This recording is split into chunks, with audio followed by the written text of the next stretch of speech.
Welcome to జైమ్ online classes. రోజు current అఫైర్స్లో భాగంగా మనం పరీక్షలకు సంబంధించి ఎలాంటి అంశాలను మనం చదవాలి, ఏ అంశాలను చదివితే మన కరెంట్ అఫైర్స్లో బాగా రాణిస్తాం, నేర్చుకోగలుగుతాం అనే అంశాలపైన ఈరోజు కరెంట్ అఫైర్స్ ఏంటి అనేటువంటి అంశాలపైన ఈరోజు వీడియో చేయడం జరుగుతుంది. జనరల్ స్టడీస్ అనేటటువంటి విభాగంలో కరెంట్ అఫైర్స్ అనేది చాలా అత్యున్నతమైనటువంటి ఘట్టం. సో కరెంట్ అఫైర్స్ని ఎలా చదవాలి డైలీ అనేటువంటి విషయాలు తీసుకున్నట్టయితే, పేపర్లో ఉన్నటువంటి న్యూస్, ఏదైనా ప్రామాణికమైనటువంటి తెలుగు వార్తాపత్రిక, అలాగనే ద హిందూ ఇంగ్లీష్ పత్రిక, ఇలాంటి వాటిల్లో ముఖ్యంగా ఉన్నటువంటి వార్తలు, ప్రముఖంగా అంతర్జాతీయ అంశాలు అయితే ఏమున్నాయి, అలాగనే జాతీయ అంశాలు ఏమున్నాయి, అలాగనే పథకాలకు సంబంధించి, క్రీడలకు సంబంధించినటువంటి అంశాలు, ఈ విదేశీ పర్యటనలు, అలాగనే ఇలాంటి అంశాలన్నిటిపైన దృష్టి సారించాలి. అలా సారించినట్లయితే ఇవి చదువుతూ ఏదైనా ప్రముఖ మ్యాగజైన్ తీసుకొని ఒకసారి మనం చదువుకున్నట్లయితే కరెంట్ అఫైర్స్లో అత్యధికంగా స్కోర్ చేయడానికి చాలా అవకాశం ఉంటుంది. అయితే ముఖ్యంగా ఈరోజు వార్తల్లో ముఖ్యమైనటువంటి అంశాలు, కరెంట్ అఫైర్స్లో భాగంగా ఈరోజు మనం తెలుసుకోవాల్సింది, మీరు వినే ఉంటారు ఈరోజు పేపర్లో, బలూచిస్తాన్ ఘటన. మనకు జాఫర్ ఎక్స్ప్రెస్ అనేటటువంటి ట్రైన్ హైజాక్ చేశారు. దానికి సంబంధించినటువంటి అంశాలపైన కూడా ప్రశ్నలు అడిగేదానికి అవకాశం ఉంది. అలాగనే నిన్నటి రోజున IQ the world air quality report 2024 దీనికి సంబంధించినటువంటి అంశాలపైన, అంటే దేశంలో అత్యంత కాలుష్య నగరాలు ఏమున్నాయి, ప్రపంచంలో అత్యంత కాలుష్య దేశాలు ఏమున్నాయి, సో అలాగనే ఇలాంటి అంశాలపైన క్వశ్చన్లు అడిగేదానికి అవకాశం ఉంది. ఈ అంశాలపైన కూడా మనం చదవాల్సిన అవసరం ఉంది. తర్వాత భారత ప్రధాని నరేంద్ర మోడీ మారిషస్ యొక్క పర్యటన, ఈ పర్యటనలో చోటు చేసుకున్నటువంటి అంశాలు ఏమైతే ఉన్నాయో అవి పరీక్షా పాయింట్ ఆఫ్ వ్యూలో, మన ఎగ్జామినేషన్ పాయింట్ ఆఫ్ వ్యూలో ఎలా చదవాలి అనేటువంటి అంశాలు కూడా మనం ఇక్కడ నేర్చుకోవాలి. అలాగనే మనకి Bharat Ireland joint economic commission, ఇది కూడా ఒకటి ఏర్పాటు చేయడం జరిగింది, Bharat Ireland joint economic commission. ఈ అంశాలపైన కూడా ప్రశ్నలు అడిగేదానికి అవకాశం ఉంది. ఈ అంశాలపైన మనకు ప్రశ్నలు ఖచ్చితంగా అడుగుతాడు. సో ఈ విషయాలు మనం తెలుసుకోవాలి. సో మొదటగా మనము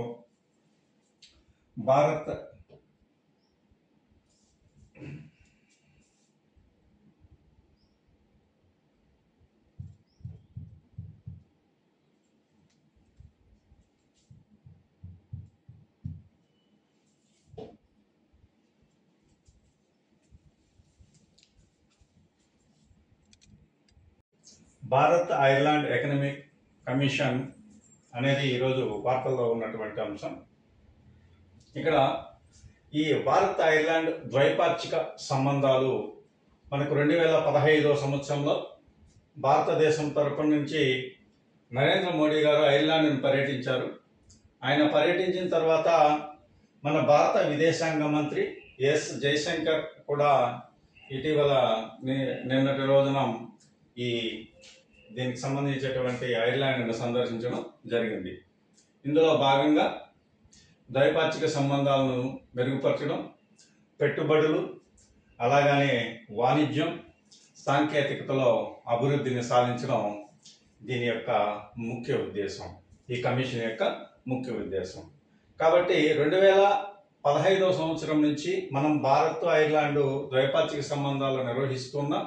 ఏ అంశాలను నిర్వహిస్తున్నామంటే పెట్టుబడుల విషయంలో కానీ, వాణిజ్య విషయంలో కానీ, సాంకేతికతకు సంబంధించినటువంటి అంశాల్లో కానీ ఇరు దేశాలు పరస్పర ఒప్పందాన్ని కుదుర్చుకున్నాయి. దాంట్లో భాగంగా మనకు ఇరు దేశాల మధ్య 16 బిలియన్ యూరోలు వాణిజ్యం మనకు జరుగుతుంది. ఈ వాణిజ్యాన్ని మరింత మెరుగుపరచడానికి, మరింత ముందుకు తీసుకెళ్లడానికి, ద్వైపాక్షిక సంబంధాలను మరింత అభివృద్ధి పరచడానికి అభివృద్ధి పరచడంలో భాగంగా భారత్ ఐర్లాండ్ ఇద్దరూ కలిసి ఈ ఎకనామిక్ కమిషన్ని ఏర్పాటు చేయడం జరిగింది. ఇది వార్తల్లో ఇప్పుడు ఈరోజు నిలిచినటువంటి అంశం. సో ఈ అంశం పైన ఖచ్చితంగా ప్రశ్న అడిగేదానికి ఉంది. ఇందులో మీకు దీనిపైన ఇంకా ప్రశ్న ఏమని అడిగేదానికి అవకాశం ఉంది అనేటటువంటి విషయాన్ని కనుక మనం చూసినట్లయితే, ఈ ఐర్లాండ్ యొక్క రాజధాని ఏది అనేటటువంటి విషయాన్ని కూడా మీకు అడిగేదానికి అవకాశం ఉంది. అదేంటంటే డబ్లిన్. అలాగే ఐర్లాండ్ కరెన్సీ ఏదని అడిగేదానికి అవకాశం ఉంది. అది ఏదంటే యూరో కరెన్సీ. సో ఈ రెండు దేశాల మధ్య ఎన్ని బిలియన్లు వాణిజ్యం జరుగుతూ ఉందంటే 16 బిలియన్ల వాణిజ్యం జరుగుతూ ఉంది అనేటటువంటి విషయాన్ని కూడా మనం ఇక్కడ గుర్తించుకోవాల్సినటువంటి అవసరం ఉంది. ఇక్కడ పరస్పర సహకారం ఏ విషయాల్లో జరుగుతుందంటే వాణిజ్యము, పెట్టుబడులు, సాంకేతికత అనేటటువంటి అంశాలలో ఈ రెండు దేశాల మధ్య ఒప్పందాలు జరుగుతున్నాయి. నరేంద్ర మోడీ గారు ఎప్పుడు ఈ ఐర్లాండ్ సందర్శించారంటే 2017లో ఆయన సందర్శించడం జరిగింది. తరువాత మన విదేశాంగ మంత్రి మన ఎస్ జయశంకర్ గారు ఈ సంవత్సరం 2025 సంవత్సరంలో ఐర్లాండ్ను సందర్శించి ద్వైపాక్షిక సంబంధాల నేపథ్యంలో ఈ commission, Bharat Ireland economic commission ఏర్పాటు చేయడం జరిగింది అనేటువంటి విషయాన్ని కూడా ఇక్కడ మీరు గుర్తించుకోవాలి. ఇది చాలా ఇంపార్టెంట్. ఈ విషయాల్ని గుర్తించుకోండి. తర్వాత వార్తల్లో ఉన్నటువంటి అంశం, భారత ప్రధాని మోడీ మారిషస్ పర్యటన.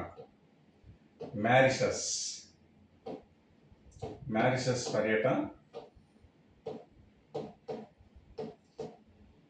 ఈయన మారిషస్ని పర్యటించారు.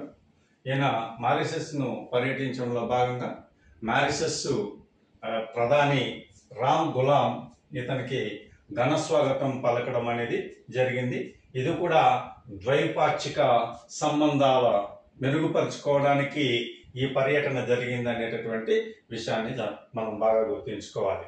అయితే ఈ మారిషస్ దీనిపైన మీకు ఎగ్జామినేషన్ పాయింట్ ఆఫ్ వ్యూలో ఏం ప్రశ్న అడిగేదానికి అవకాశం, మారిషస్ యొక్క రాజధాని కనుక మిమ్మల్ని అడిగినట్లయితే పోర్ట్ లూయి అనేటటువంటి అంశాన్ని మీరు ఇక్కడ మారిషస్ రాజధాని పోర్ట్ లూయి. అలాగనే మారిషస్ ప్రధాని Ram Ghulam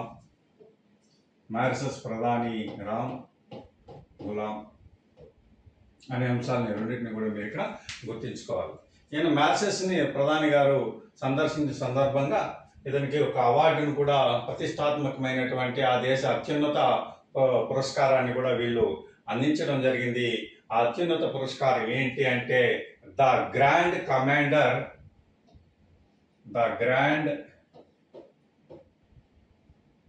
commander of the order of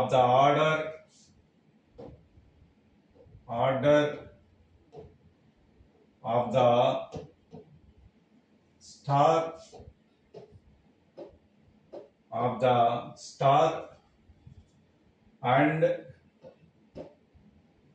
key of the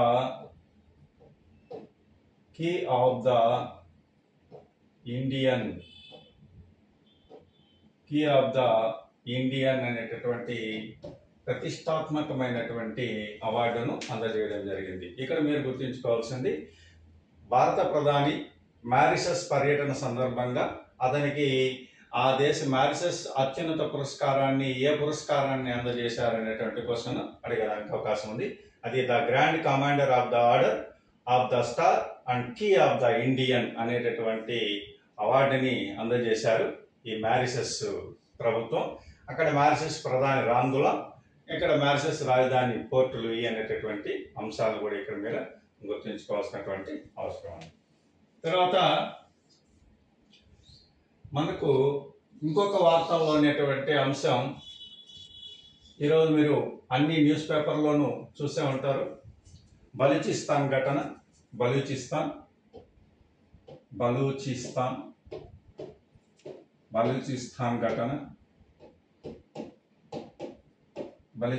ఘటన. ఈ ఘటన ఎందుకు జరిగింది అంటే, ఇక్కడ జాఫర్ ఎక్స్ప్రెస్ అనేది హైజాక్ గురైంది. ఏ ఎక్స్ప్రెస్ అది? జాఫర్ ఎక్స్ప్రెస్. ఎగ్జామినేషన్ పాయింట్లో ఏదని కూడా అడిగేదానికి ఉంది. జాఫర్ ఎక్స్ప్రెస్ జాఫర్ ఎక్స్ప్రెస్ అనేటటువంటి ట్రైన్ ఇది ఎక్కడి నుంచి ఎక్కడికి వెళ్తుందంటే క్వెట్టా టు పెషావర్, క్వెట్టా టు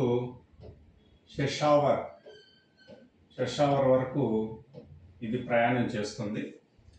ఈ జాఫర్ అనేటటువంటి ఎక్స్ప్రెస్ ఎవరు హైజాక్ చేశారంటే బిఎల్ఏ.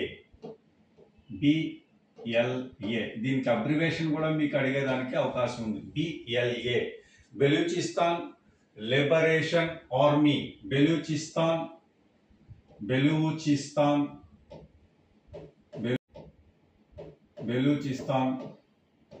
Liberation army. ఇది అబ్రివేషన్ కూడా అడిగేదానికి అవకాశం ఉంది. ఈ బెలూచిస్తాన్ లిబరేషన్ ఆర్మీ అనేటటువంటి ఈ సంస్థను కొన్ని దేశాలైనటువంటి పాక్, అమెరికా, బ్రిటన్ ఇలాంటి దేశాలన్నీ కూడా దీన్ని ఉగ్రవాద సంస్థగా గుర్తించాయి. దేన్ని? బిఎల్ఏని. ఏ దేశాలు? పాకిస్తాన్, బ్రిటన్, అమెరికా దేశాలు దీన్ని ఉగ్రవాద సంస్థగా ప్రకటించాయి. సో ఈ విషయాన్ని కూడా మీరు ఇక్కడ గుర్తించుకోవాలి. అయితే ఈ బలూచిస్తాన్ ఈ ఘటన ఎందుకు జరిగిందంటే ఏర్పాటువాద ఉద్యమం 2000 సంవత్సరం నుంచి వీళ్ళు ఏర్పాటువాద ఉద్యమంలో ఉన్నారు. ఇది పాకిస్తాన్ భూభాగంలో ఈ బలూచిస్తాన్ అనేది 44% ఉంది. ఎంత ఉంది? 44% ఉంది. అయితే ఇది పేదరిక బీపీఎల్ కింద పేదరికం. ఈ బలూచిస్తాన్ లో ఉండేటటువంటి ప్రజలందరూ కూడా పేదరికాన్ని ఎక్కువగా అనుభవిస్తున్నారు. అందులో ఇక్కడ చమురు మరియు బొగ్గు అనే నిక్షేపాలు ఎక్కువగా ఉన్నాయి.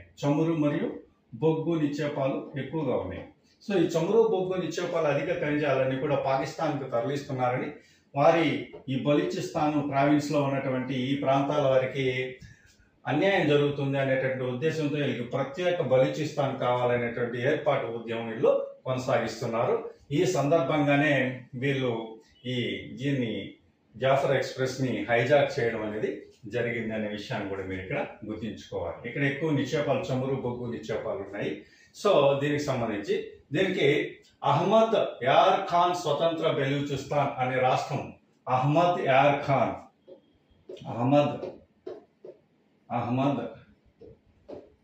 ఖాన్ బలూచి రాష్ట్రం కావాలని వీళ్ళు ఎప్పటి నుంచో ఉద్యమాన్ని చేపడుతూ ఉన్నారు. సో కాబట్టి ఇందులో భాగంగానే జరిగింది. అయితే ఇక్కడ ఇంకొక విషయం కూడా ఏంటంటే ఈ బలూచిస్తాన్కి ఆఫ్ఘనిస్తాన్, ఇరాన్ సరిహద్దుగా ఉన్నాయి. ఆఫ్ఘనిస్తాన్, ఇరాన్ 2 దేశాలు సరిహద్దు దేశాలుగా ఉన్నాయి అనే విషయాన్ని కూడా ఇక్కడ మీరు గుర్తించాలి. అందులో ఇక్కడ ఇంకొక చిన్న విషయం ఏం జరిగిందంటే చైనా మరియు పాకిస్తాన్ నడవా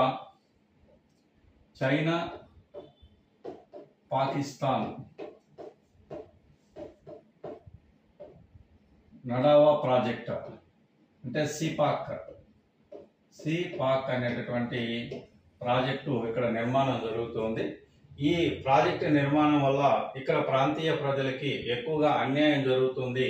ఇక్కడ ఉన్నటువంటి వారి దగ్గర ఉన్నటువంటి అత్యంత విలువైనటువంటి చమురు మరియు బొగ్గు ఖనిజాలన్నీ కూడా అత్యధికంగా పాకిస్తాన్ లబ్ధి పొందుతుంది. కాబట్టి ఈ సందర్భంగా వీళ్ళు ఏర్పాటు ఉద్యమం ప్రత్యేక బెలూచిస్తాన్ కావాలని ఎప్పటి నుంచో ఉద్యమం చేపడుతున్నారు. ఈ సందర్భంగానే వాళ్ళు ఈ జాఫర్ ఎక్స్ప్రెస్ అనేటటువంటి ఈ ట్రైన్ హైజాక్ చేశారు. ఈ విషయాన్ని వార్తల్లో నిలిచింది. ఈ విషయాన్ని కూడా మీరు గుర్తుంచుకోవాలి. ఇక్కడ ఎందుకంటే ఆ సంస్థ పేరు అడిగేదానికి ఉంది. అహ్మద్ యార్ ఖాన్ బలూచిస్తాన్ రాష్ట్రం అని, దీనికి సరిహద్దులు ఆఫ్ఘనిస్తాన్, ఇరాన్ అని. ఇది ఏ ప్రాజెక్టు సందర్భంగా ఈ సమస్య జరుగుతుందంటే చైనా పాకిస్తాన్ నడవ ప్రాజెక్టు. తర్వాత ఇది ఎక్కడి నుంచి ఎక్కడికి వెళ్తుందంటే క్వెట్టా పెషావర్. బలూచిస్తాన్ అనేది ఇది ఒక ప్రావిన్స్. ఈ ప్రావిన్స్ పాకిస్తాన్లో ఎంత శాతం ఉందంటే 44% ఉంది. ఇక్కడ ఎక్కువగా చమురు నిక్షేపాలు, బొగ్గు నిక్షేపాలు ఎక్కువగా ఉన్నప్పటికీ ఆ నిక్షేపాలు ఉన్నప్పటికీ ఈ రాష్ట్రాలు అన్నీ కూడా చాలా వరకు ఇవి పేదరికాన్ని అనుభవిస్తున్నాయి. ఈ సందర్భంగా ఈ ఏర్పాటు ఉద్యమం అనేది వచ్చిందనే విషయాన్ని ఇక్కడ మనం గుర్తుంచుకోవాలి.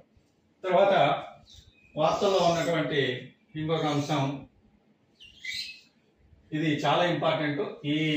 ఈ రిపోర్ట్ పైన మామూలుగా ప్రశ్నలు అడిగేదానికి చాలా వరకు అవకాశం ఉన్నాయి. IQ world air quality report. IQ world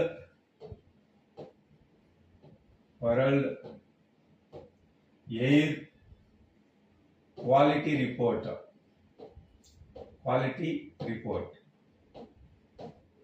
2024 ఈరోజు రిలీజ్ అయింది. ఈ రిపోర్ట్ను ఈరోజు రిలీజ్ చేశారు. ఈ రిపోర్ట్లో ముఖ్యమైనటువంటి అంశం ఏంటంటే ప్రపంచంలోనే అత్యున్నతంగా అత్యంత కాలుష్య రాజధాని నగరం, ప్రపంచంలోనే అత్యంత కాలుష్య రాజధాని నగరంగా ఢిల్లీ నిలిచింది. ఇది చాలా ఇంపార్టెంట్, ఈ విషయాన్ని గుర్తుంచుకోవాలి. ప్రపంచంలోనే అత్యంత కాలుష్య రాజధాని, ఇక్కడ కాలుష్య నగరం కాదు, కాలుష్య రాజధాని. రాజధాని అడిగారా, నగరం అడిగారా అనే విషయాన్ని గుర్తించాలి. అయితే ఈ రిపోర్ట్లో మొదటి 20 నగరాలను గుర్తిస్తే 12 నగరాలు భారతదేశానికే సంబంధించిన నగరాలే. భారతదేశానికి సంబంధించిన నగరాలు ఉన్నాయి. 20 నగరాలను అత్యంత కాలుష్య నగరాలను గుర్తిస్తే అందులో 12 నగరాలు భారతదేశంలో ఉన్నాయని ఈ రిపోర్టు ప్రకటించింది. ఇందులో అవి ఏంటి అనేటటువంటి విషయాలు మనం కనుక గుర్తించినట్లయితే కనుక మేఘాలయలోని బైర్నీ హార్ట్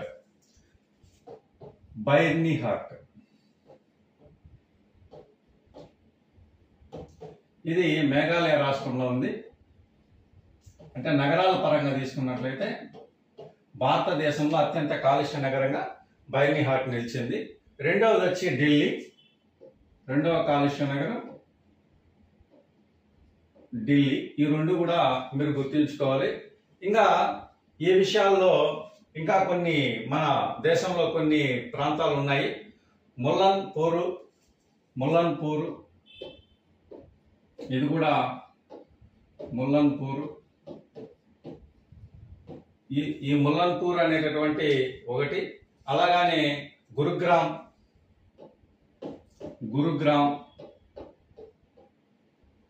ఇది కూడా మీరు వార్తల్లో వినే ఉంటారు. గురుగ్రామ్, ఫరీదాబాద్, గురుగ్రామ్, ఫరీదాబాద్, నోయిడా, గ్రేటర్ నోయిడా,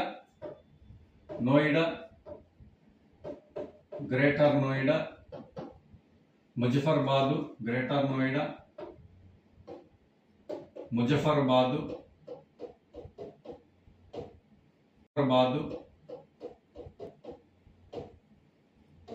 ముజఫర్బాద్, అలాగనే గంగానగర్, భివాడి,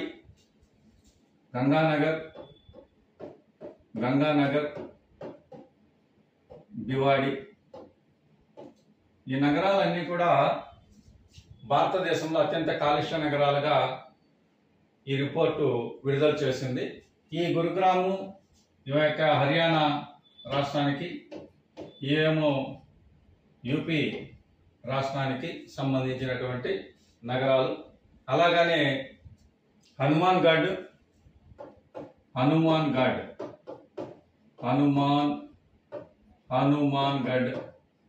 రాజస్థాన్కి సంబంధించినటువంటి నగరాలు. అలాగనే ముల్లన్పూర్ పంజాబ్ రాష్ట్రానికి సంబంధించినటువంటి నగరం పంజాబ్.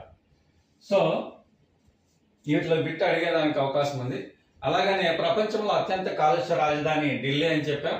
ప్రపంచంలో అత్యంత కలుషిత దేశం చాద్ అనే దేశం. ప్రపంచంలో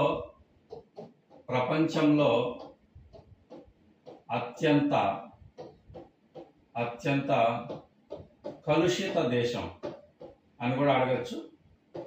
అదేంటంటే చాద్ అనేటటువంటి దేశం. సో చాద్ తర్వాత అత్యంత కలుషితంగా మారినటువంటి దేశాలు ఒకటేమో బంగ్లాదేశ్, రెండేమో చాద్ ఏమో ఒకటో ప్లేసు, బంగ్లాదేశ్ 2, పాకిస్తాన్ 3వ స్థానంలోను. అలాగని రిపబ్లిక్ ఆఫ్ కాంగో 4వ స్థానంలోను, భారత్ 5వ స్థానంలోనూ ఉంది అనే విషయాన్ని ఇక్కడ మనం గుర్తించాలి. సో ఇక్కడ ఎగ్జామినేషన్ పాయింట్ ఆఫ్ వ్యూలో ఇక్కడ మనం ముఖ్యంగా గుర్తించుకోవాల్సింది IQ world air quality report అనేది ఆ దేశంలోనే అత్యంత ప్రపంచంలోనే అత్యంత కాలుష్య రాజధాని నగరం అంటే ఢిల్లీ, ప్రపంచంలో అత్యంత కలుషిత దేశం చాద్, రెండవది బంగ్లాదేశ్, మూడవది పాకిస్తాన్, నాలుగవది రిపబ్లిక్ ఆఫ్ కాంగో, 5 వచ్చి భారత్ అనేది గుర్తించాలి. అయితే ఈ రిపోర్ట్లో 20 నగరాలను గుర్తిస్తే 20 నగరాల్లో 12 నగరాలు భారతదేశానికి సంబంధించినవే. అందులో భారతదేశంలో అత్యంత కాలుష్య నగరం ఏది అని అడిగితే బైర్నిహాట్ మేఘాలయ రాష్ట్రంలో ఉంది. ఈ విషయాన్ని గుర్తుంచుకోండి. తర్వాత రెండవ కాలుష్య నగరం ఢిల్లీ, తర్వాత ముల్లన్పూర్ పంజాబ్, గురుగ్రామ్ హరీదాబాద్ హర్యానా రాష్ట్రానికి చెందిన నగరాలు, నోయిడా గ్రేటర్ నోయిడా, ఇలాగనే ముజఫరాబాద్ ఇవి ఉత్తరప్రదేశ్ రాష్ట్రానికి చెందినటువంటి నగరాలు, గంగానగర్, భివాడి, హనుమాన్ ఘాట్ ఇవి రాజస్థాన్కి చెందినటువంటి నగరాలు. ఈ అంశాలపైన ఖచ్చితంగా ప్రశ్న అడిగేదానికి అవకాశం ఉంది. ఇది ఈరోజు క్లాస్లో ఈ 4 అంశాలపైన ఏ కాంపిటేటివ్ ఎగ్జామ్లోనైనా సరే ఒక బిట్టు వచ్చేదానికి అవకాశం ఉంది అని అనుకుంటున్నాను. కాబట్టి దీన్ని అందరూ కూడా గుర్తుంచుకోవాలి. సో ఈ రిపోర్ట్ పైన ఖచ్చితంగా ప్రశ్న వచ్చేదానికి అవకాశం. తర్వాత మనం మిగతా విషయాల్ని రేపటి క్లాస్లో తెలుసుకుందాం. Thank you.